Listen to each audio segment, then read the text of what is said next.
Yes, ndizera ko mumeze neza cyane kandi ndizera ko muri amahoro aho muherereye hose mu mpande nye z'isi bakunzi ba LTV 24. Ngira ngo rero turagarutse mu mwanya kugira ngo tubahe amakuru turebe ese byifashe gute. Ndizera ko rero aho muri amahoro kandi Uwiteka akomeje kugenda abakingira ikibaba, Uwiteka akomeje kugenda abaha amahoro asendereye rwose cyane.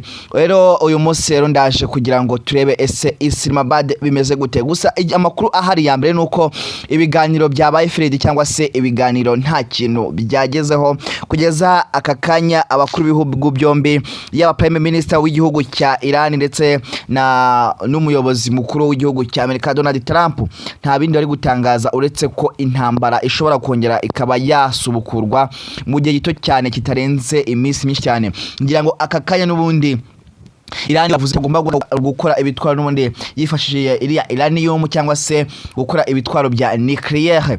Ngira ngo kandi Amerika nayo yavuze yuko itazigera iha amahoro Iran mu gihe idahagaritse gukora ibyo bitwaro bya nucleaire. Ngira ngo rero ni ibiganiro byatangiye ku munsi w'ejo bundi hashize, hakaba ari ku munsi wo kwa gatanu. Rero ngira ngo uyu munsi ukabaye nk'umunsi wa gatatu w'ibiganiro, ariko ngira ngo bose bongeye burira indege. Delegation yaturutse mu gihugu cya Iran na delegation yaturutse mu gihugu cya Amerika bongeye baravuga bati ntago twabivamo, baritahira barigendera kabisa, basiga nta kintu na kimwe bumvikanye, basiga nta mwanzuro n'umwe ugezweho, basiga abantu bavuga ngo ese bizagenda gute, ese amakuru azaba ayahe. Ngira ngo rero Shahbaz Sharif uyu nguyu akaba ari Prime Minister w'igihugu cya Iran cya Pakistan, akaba ari nawe wari umuhuza muri ibi biganiro rero bya biri kubera hariya Islamabad. Akaba nawe rero mbere yari yatangaje yuko yishimiye ko bino biganiro bigerwaho, avuga ati ni byiza cyane ko bino biganiro byagerwaho, ni byiza cyane ko amahoro ashobora kuba yaboneka. Ngira ngo rero nyuma y'amasaha agera kuri 21 bari mu biganiro hariya Islamabad, byarangiye nta kintu bagezeho.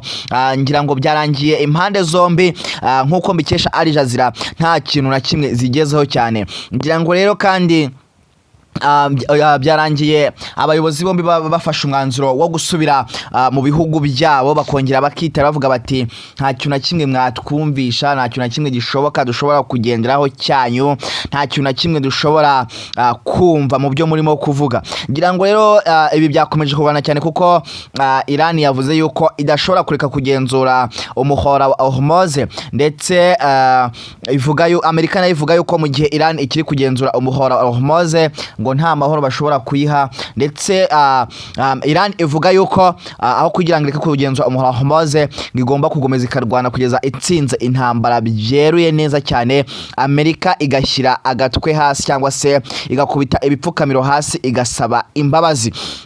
Ngira ngo rero kuba ibi biganiro bitagezweho cyangwa se bitagenze neza ni kimwe mu bikomeje kuvugisha abayobozi benshi hanze mu bihugu bya hariya muri Middle East cyangwa se muri Afrika, muri mu burasirazuba bwo hagati.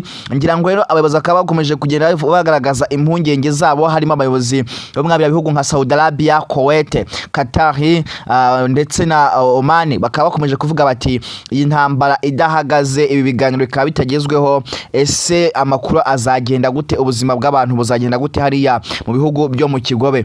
Ngira ngo rero ibiganiro bya biri kubera hariya muri Islamabad hariya muri Pakistan byari biyobowe n'uwitwa Shahbaz Sharif, yari kumwe na Minisitiri w'Ingabo hariya Indege, akaba yari kumwe n'uwitwaga Ishaq Dar. Rero bakaba aribo bari barimo baganiriza izi delegation zombi zari zaturutse mwabira bihugu, bamwe bari bavuye muri Amerika abandi bava muri Iran. Ngira ngo rero Amerika yari yazanye Vice President ari uhagarariye delegation yaho, akaba yitwa J.D. Vance. Noneho Iran yari yazanye uwitwa Mohamed Bagar Garibaf. Rero ibiganiro nta kintu byamaze, nta kintu kugeza uyu munsi, ahubwo intambara yongeye yatangiye, ibisasu by'ubundi byakomeje kurasa cyane ko Israel n'ubundi itari yarigeze ihagarika intambara, n'ubundi yari yakomeje kugenda irasa kuri Hezbollah, irasa kuri Hamas ndetse no ku yindi mitwe hariya mu gihugu cya Libani. Ngira ngo rero kugeza aka kanya amakuru ahari nuko Hormuz n'ubundi yongeye iracyari mu biganza bya Iran, kandi Iran nayo yanze kwirekura. Kandi cyane hanini cyane nuko Iran bari kwisaba bakavuga ngo wowe hagarika gukora ibitwaro bya nucleaire. Iran irangije avuga ngo ntago byakunda kandi ngo nta n'ikintu bashobora kubihinduraho na kimwe. Netanyahu ni minisitiri w'intebe w'igihugu cya Israel. Hari ibintu byinshi rero yatangaje, reka tubese Netanyahu yatangaje ibiki kubijyanye n'intambara ndetse kubijyanye no kuri aya makuru yuko ibiganiro nta kintu byagezweho na kimwe. Netanyahu nta kindi akomeza kwenda yavuze ko Israel ifatanije na Amerika kandi ko bagomba gukomeza ibitero byabo kuri Iran kugira ngo bangize ubushobozi bwa Iran bwo gukora intwaro za nucleaire na missile cyangwa se n'ibisasu bya kirimbuzi. No kuvuga ngo kandi yavuze ko Iran ari ikibazo ku mutekano wa Israel. Kuvuga ngo Israel ikomeje kuvuga ko Iran n'ubundi ako bimeze kose ibiganiro byagirwaho bitagerwaho n'ubundi ngo ari ikibazo ku mutekano wa Israel. Kandi aka kanya utugana n'ubundi mu kiganiro ajyanye n'itangazamakuru, Netanyahu yatangaje avuga ko intambara yo muri Iran itararangira kandi ngo kabona ko ahigeze ariho iryoshye cyane, ngo ahigeze niho rugiye kwambikana, ngaho intambara igeze uyu munsi nibwo bigiye kugaragara, bagiye kureba ngo ese umugabo ninde, ese ukwiye kubaho undi ninde. Ubwo yavugaga hagati y'igihugu cya Iran, Amerika ndetse n'igihugu cye cya Israel, niko Netanyahu yavugaga. Mu butumwa bwe Netanyahu yavuze ko intambara cyangwa se ibikorwa bya gisirikare kuri Iran bitararangira kandi ko hari ibindi bigomba gukorwa kugeza bagize umutekano wuzuye. Ngira ngo muri kumva iryo jambo yatangaje Netanyahu rero yatangaje avuga ko nyine ibikorwa bya gisirikare cyangwa se n'intambara hariya mu gihugu cya Iran ngo bitararangira, ngo kandi ngo hari ibindi byinshi. Ubwo byinshi ngira ngo mukumva icyo yashatse kuvuga ni ibitero bya drone, ni ibitero by'ibisasu bya kirimbuzi ndetse n'ibindi bigomba gukorwa kugeza bagize umutekano wuzuye. Rwanga kugeza hariya muri Gulf cyangwa se hariya muri Gulf, hariya muri Middle East habonetseyo umutekano wuzuye. Ngira ngo rero kandi yavuze ko Iran igomba gucibwa intege. Netanyahu yavuze ko ibitero byagabanyije intege cyane muri Iran, ngo kandi ko bigomba gukomeza ngo nkuko ngo basenye ibikoresho byinshi cyangwa se n'ibikorwa byinshi bya gisirikare, ngo bakaba baragabanyije kandi ubushobozi bwo gukora missile cyangwa se ibisasu bya nucleaire, kuko bagiye bibanda cyane ahagiye hari inganda zikora ibyo bisasu. Kuvuze ko ibyo byose babigezeho kandi ko ngo nta muhwe n'ubundi bafitiye Iran, ngahubwo gahunda ihari ari ukurimba igihugu cya Iran cyangwa se kugisubiza ku murongo, ngo ku buryo ngo gutunganya uranium cyangwa se uranium bikaba byagabanuka cyangwa se bikaba byanahagarara burundu.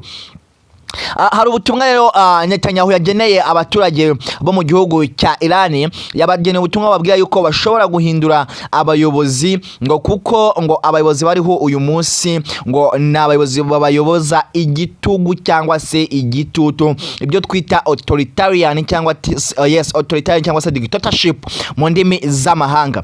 Yavuze ko rero yavuze ko abaturage ba Iran ni mu butumwa yanditse yavuze mu itangazamakuru. Netanyahu yavuze ko abaturage ba Iran bashobora kuzabona amahirwe yo guhindura ubutegetsi bwabo mu gihe igitutu cya gisirikare n'icya politike cyaba cyakomeje gukorwa ari muri Iran, ubundi kikakurwaho, abayobozi bariho bagakurwaho, noneho bakabona ko kwitorera abayobozi babo. Ngira ngo rero aka kanya biragaragara cyane ko Netanyahu ashyigikiye intambara hariya mu bihugu mu gihugu cyane ndetse na Israel ndetse hariya muri Libani. Aka kanya rero Shahbaz Sharif, minisitiri w'intebe wa Pakistani, ku bijyanye n'ibiganiro byabereye hariya Islamabad hagati ya United States ndetse na Iran, yatangaje nawe ubutumwa cyane, ubutumwa yageneye abantu. Yageneye ubutumwa avuga yuko nubwo uyu munsi ngo bitagezweho, ngo ariko yizeye neza ko bizakomeza kandi ngo ko ari igihe kizagera ngo ibyo bagamije bigakunda, amahoro akaboneka hariya muri Middle East. Ngo aka kanya rero bakunzi ba RTV24 nta kindi rero tubafitiye uretse ayo makuru, kandi ko tuhabebereye dukomeje kumenya ngo ese ni iki kiri kujya mbere hariya muri Middle East, ni iki kiri kujya mbere hariya Islamabad muri Pakistan, ni niki Trump ari gutangaza, niki Shahbaz Sharif ari gutangaza aguturuka muri Pakistan, ndetse niki Kamene mu gitaba arimo kuvugira hariya muri mikoro za Irani. Mugubane natwe rero kandi ngwe mudukurikire, kandi nta handi byose bigomba kunyura nahangaha kuri LTV 24.